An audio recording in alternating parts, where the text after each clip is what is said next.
Trick or treat, trick or treat. Candy is dandy, but magic is sweet.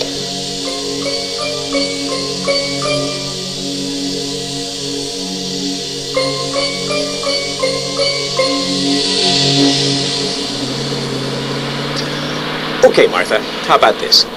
Spirits in torment. Do they really come back to the scenes of their tragedies, bound there forever, even in death?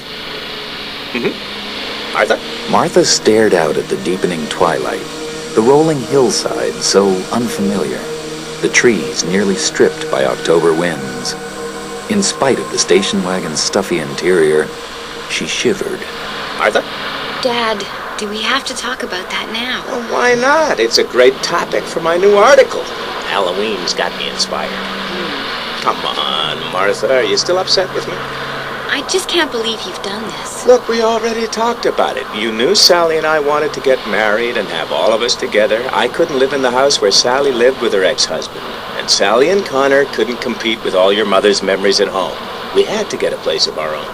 But Sally got the house. Hey, you and I agreed a long time ago to get out of the city. She chose it. Well, I didn't have time to go house hunting. And when Sally called about this place, it sounded just right. A study where I can write, a studio where Sally can paint, and good big rooms for you and Connor. You really don't like Sally, do you? No, Dad, it's not that. I like her, honest. Connor, then. Connor's weird. Look, Dad... You always wanted a big brother. He's only a year older than me. And think how much harder this will be for him, being a senior and having to transfer in mid-year. Nothing bothers Connor. You've only met him a couple of times. He's a philosopher. You just have to scratch below the surface and try to understand him. I don't want to understand him. He hardly ever talks, and when he does, it's more like he's talking to himself. He's so aloof and casual about everything. I think he fascinates you, and you won't admit it. Dad? Get serious. Hey, that's the driveway into the house, I think. See that break in the trees? Sally said the first clearing after the turn back there. I don't know. It's so dark out there. It's as if they haven't cleared the road for years. We're in the middle of nowhere. Look, Martha, there it is. Our new home.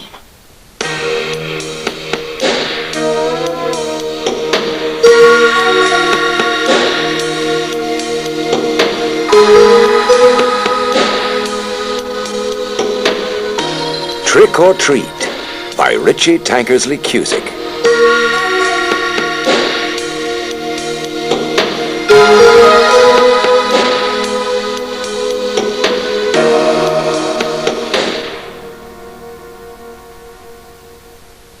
The house looked strangely ghost-like, rising up through pale wisps of fog, its dark stone walls and chimneys interwoven with bare, twisted trees. Silhouetted in the twilight, its gables crawled with dead ivy. Its tattered awnings drooped like eyelids. Someone had propped a scarecrow against the porch, and its hideous face flickered in the glow of a jack-o'-lantern. Martha took a deep breath and let her eyes wander over the blur of house and shadows. As she glanced towards the woods, her hands, gripping the dashboard of the car, grew suddenly cold. What a perfect place for someone to hide. For someone to watch. And we'd never even know. Well, Martha, isn't it terrific? Hi! Hey! So, what do you think? It's pretty wonderful, isn't it? Yeah. If you like horror movies.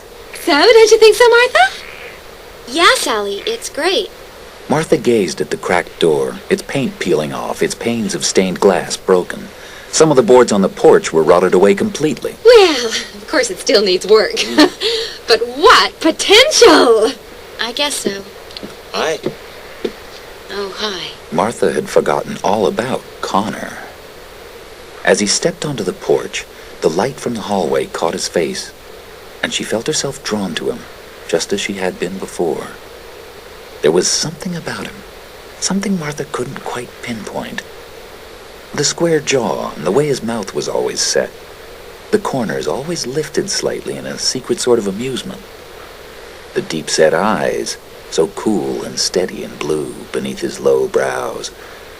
He was wearing jeans and a bulky sweater, but he still looked tall and slender, his broad shoulders hunched against the chilly night air. My stepbrother. He's my stepbrother now. You remember Connor, don't you, Martha? Of course she does. No, listen to me. Of course you remember him. My very own little sister. What a lucky guy. Connor, why don't you show Martha her room? Oh, good idea. He picked out the one he thought you'd like, but of course if I'm there's sure another it'll one... be fine. Connor led the way up the warped, creaky stairs. Martha followed him, trying to pull away from the deep shadows, the close walls, the musty smells. I'm sure there's a light switch just along here somewhere. Oh, half these lights don't work. One of the few minor inconveniences we'll have to get used to. What are the others? How does one bathroom strike you? You've got to be kidding. I wish I were. It's at the end of the servants' hall. You see, there's a back staircase there, too. You can take it all the way to the cellar or up to the attic. There. Is this room mine? Yeah. I thought you'd want privacy. It's away from everyone else's.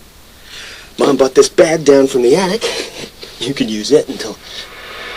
What's wrong? Martha stood frozen on the threshold of the door, staring into the room. Shadows skittered across the faded flower pattern on the torn wallpaper.